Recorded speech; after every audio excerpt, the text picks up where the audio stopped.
So, natanggalan natin guys yung buong screw niya. So, bubuksan na natin. So, what's up guys? And welcome back sa ating channel. So, magandang araw guys sa ating lahat. So, ngayon guys, meron tayong i-review na 4-channel power amp. Si-share natin to guys, itong klase na power amp. Siyempre, magbibigay tayo ng idea, tsaka match na speaker, itong klase na power amp. So, bubuksan natin guys, papakita natin yung laman para may idea po kayo sa ganitong klase na amplifier. So, samahan nyo ko guys sa video natin ngayon at kung bago ka pa lang sa ating channel is huwag kalimutan mag-subscribe. Pahit na din guys yung bell button para lagi kayong updated sa mga bago nating videos. So, simulan na natin guys and let's go!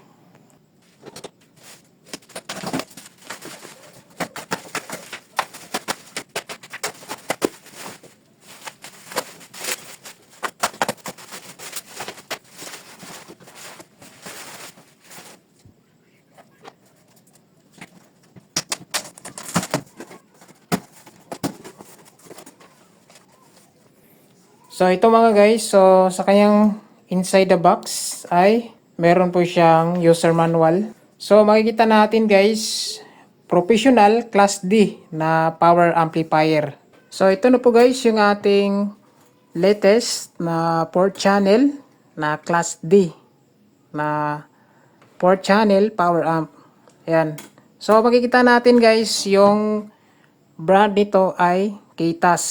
Yung model nito guys ay KY4-4000. So 4 channel itong klase na power amp. So makikita natin guys dito sa kanyang pinaka casing. So sobrang kapal yung kanyang front panel guys oh. Yan. Tapos kakaiba din yung kanyang disenyo. So dito sa upper side guys, makapal din para sa kabitan ng bolt sa ating amp rack. So dito sa ilalim guys ay mayroon po siyang rubber foot. So maganda guys yung kanyang forma sa harap. Kada gilid is nandito yung kanyang screen. Yan, protected po yan guys ng cloth para hindi mapasok yung dumi. So dito guys sa kanyang front view or front panel is nandito yung kanyang channel A, channel B, channel C, and channel D na volume control. So per channel guys ay meron po siyang individual signal indicator. So makita natin guys, nandito yung kanyang clip, protect, signal, and power. So dito na upper side guys, makikita natin meron po siyang sticker ng caution. Yan. So pasilip natin guys yung kanyang likuran. So sa kanyang likuran guys ay napakaganda yung kanyang disenyo. Ayan. So nandito yung kanyang AC cord terminal. Dito natin kakabit itong ating AC cord patungo sa ating kuryente. Pansin ko dito guys sa kanyang AC cord is makapal yung gamit na wire. Ayan. So kagandahan dito guys yung kanyang input dito. Yung kanyang socket pin is meron po siyang additional na fuse para sa 220 volts. Ayan. So, muna tayo dito guys sa kanyang input. Yan, dito sa input guys ay gumagamit po sila ng XLR terminal. Ayan. So, nandito yung input ng channel 1, channel 2, channel 3, and channel 4. So, kagandahan sa power amp natin guys ay meron po siyang individual link. Yan, kung gusto natin mag-link sa isa pang mga power amp. So, channel 1, channel 2, 3, and 4 na channel link. Yan. So, meron din siyang switch mga guys kung gusto natin pagsamahin yung channel 1 and 2. Yan. Sa kanyang link. So, meron siyang switch ng off and off. So, same dito guys sa channel 3 and 4 link. Yan. Or switch siya kapag gusto natin i-link. Yan. So, titest pa natin to kung ano yung function dito sa kanyang switch. Kung pagsamahin ba siya or on off sa kanyang link. Yan.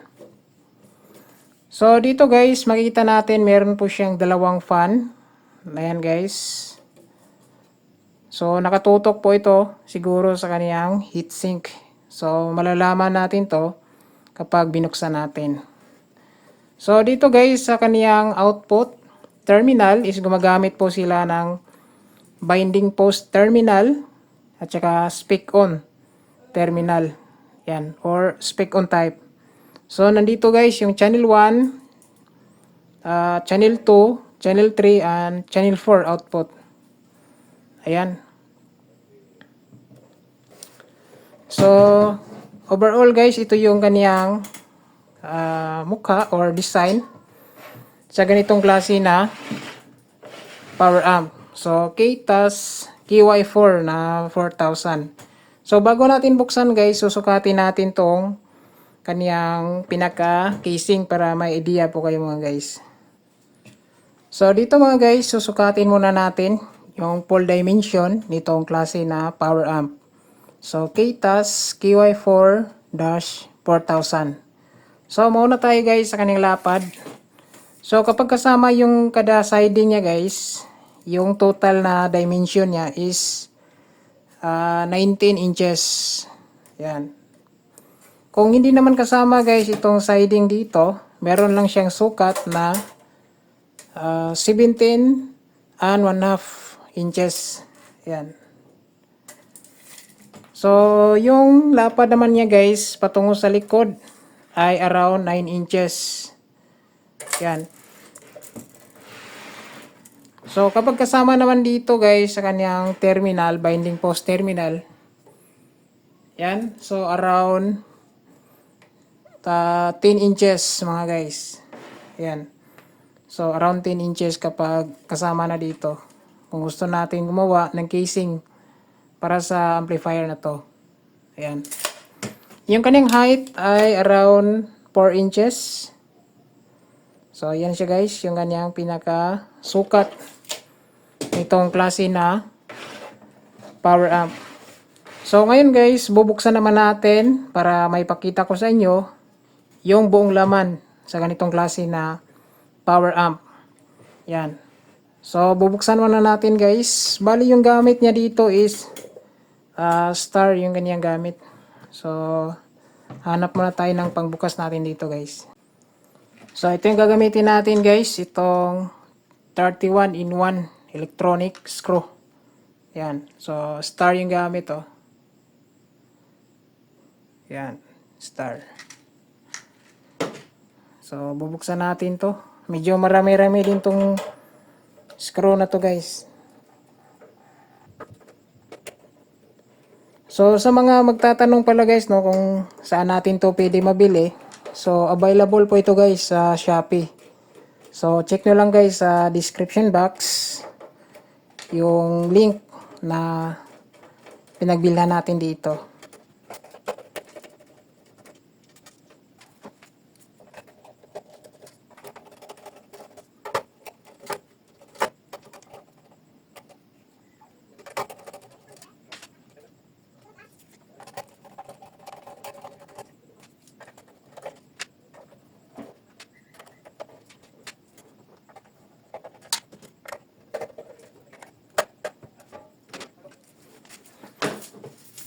So, natanggalan natin guys yung buong screw niya. So, bubuksan na natin.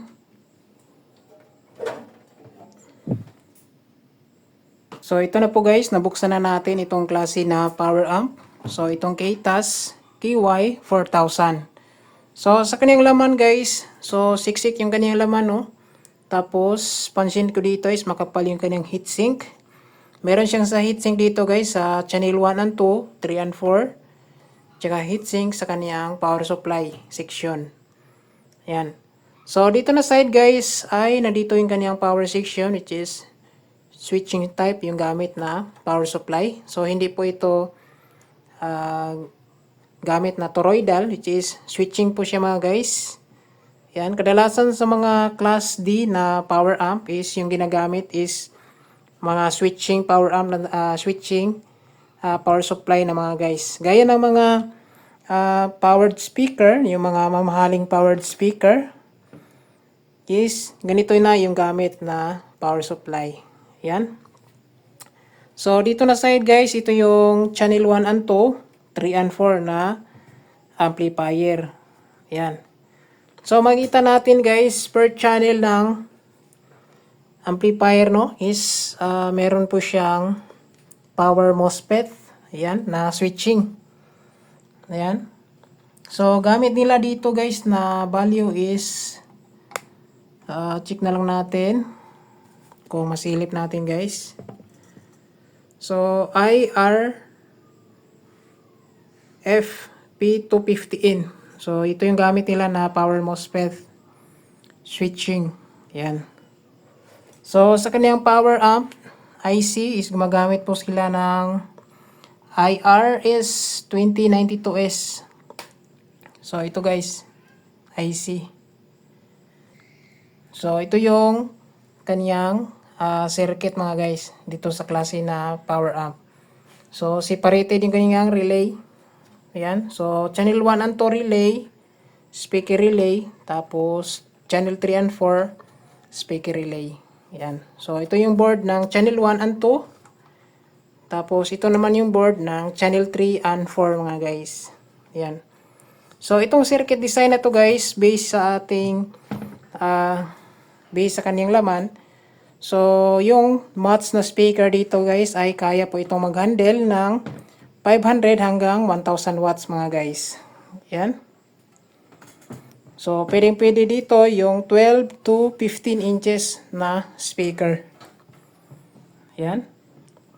So, itong IC na to guys, same sila gamit ng Alto na powered subwoofer. Yan. So, ito talaga yung ginagamit sa mga Class D na mga high power amplifier na mga IC. Yan. Tsaka yung kanyang MOSFET na power MOSFET guys ay same din gamit sa mga powered na mga high power amplifier na powered speaker. Ayan. So, dito sa kanyang volume guys, makikita natin napakalinis yung kanyang paggawa. Ayan. So, overall guys, ito yung laman ng pinakabago nating KTAS KY4 na 4000 power amp. So, abangan nyo guys yung sound test natin dito sa ganitong klase na power amp. Tatry natin tuludan ng 1000 watts 4 pieces. So, abangan nyo guys yung next video natin. Maraming salamat and God bless.